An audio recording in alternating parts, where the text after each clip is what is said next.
വയനാട് ഭൂമി ഏറ്റെടുക്കലിൽ സർക്കാരിന് ആശ്വാസം. പുനരധിവാസത്തിന് എസ്റ്റേറ്റ് ഭൂമി ഏറ്റെടുക്കാനുള്ള നീക്കത്തിനെതിരായ ഹർജി ഹൈക്കോടതി തള്ളി. ഭൂമി ഏറ്റെടുക്കുമ്പോൾ നിയമപ്രകാരമുള്ള നഷ്ടപരിഹാരം എസ്റ്റേറ്റ് ഉടമകൾക്ക് നൽകണം. തർക്കമുണ്ടെങ്കിൽ ഉടമകൾക്ക് നിയമ നടപടി സ്വീകരിക്കാമെന്നും കോടതി നിരീക്ഷിച്ചു. വയനാട് ദുരന്തബാധിതർക്ക് വേണ്ടി എസ്റ്റേറ്റ് ഭൂമി ഏറ്റെടുക്കാൻ യാതൊരു തടസ്സവുമില്ലെന്നാണ് ഹൈക്കോടതി വ്യക്തമാക്കിയിട്ടുള്ളത്. ഇത്തരം അടിയന്തര സാഹചര്യം വരുമ്പോൾ സർക്കാരിന്റെ അധികാരം ഉപയോഗിക്കാമെന്ന് ഹൈക്കോടതി വ്യക്തമാക്കി. എസ്റ്റേറ്റ് ഭൂമി ഏറ്റെടുക്കുന്നതിനെതിരെ ഹാരിസൺ മലയാളം ഉൾപ്പെടെ നൽകിയ ഹർജിയാണ് ഹൈക്കോടതി തള്ളിയത്. ഇക്കാര്യത്തിൽ ഏറ്റെടുക്കുന്ന ഭൂമിക്ക് മതിയായ നഷ്ടപരിഹാരം നൽകണമെന്നും ഹൈക്കോടതി വ്യക്തമാക്കി. അടുത്ത ദിവസം മുതൽ ഭൂമി സർക്കാരിന് അളന്ന് തിട്ടപ്പെടുത്താമെന്നും ഹൈക്കോടതി വ്യക്തമാക്കി.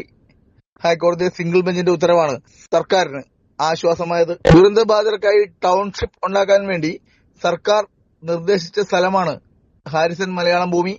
ഈ എസ്റ്റേറ്റ് ഭൂമി ഏറ്റെടുക്കുന്നതിനുള്ള തടസ്സമാണ് ഹൈക്കോടതി ഇപ്പോൾ നീക്കിയിട്ടുള്ളത്.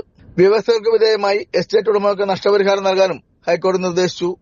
നഷ്ടപരിഹാരം പോരാ എന്നുണ്ടെങ്കിൽ എസ്റ്റേറ്റ് ഉടമകൾക്ക് കോടതിയെ സമീപിക്കാം. ഹാരിസൺ മലയാളം ലിമിറ്റഡിന്റെ ഉടമസ്ഥയിലുള്ള നെടുമ്പാല എസ്റ്റേറ്റിന്റെ 65 ഹെക്ടറും എൽസ്റ്റൺ എസ്റ്റേറ്റിന്റെ 78 ഹെക്ടറുമാണ് ഏറ്റെടുക്കാൻ സർക്കാർ ഉത്തരവിറക്കിയത്. ഈ ഉത്തരവിനെതിരെയാണ് എസ്റ്റേറ്റ് ഉടമകൾ ഹൈക്കോടതിയെ സമീപിച്ചത്.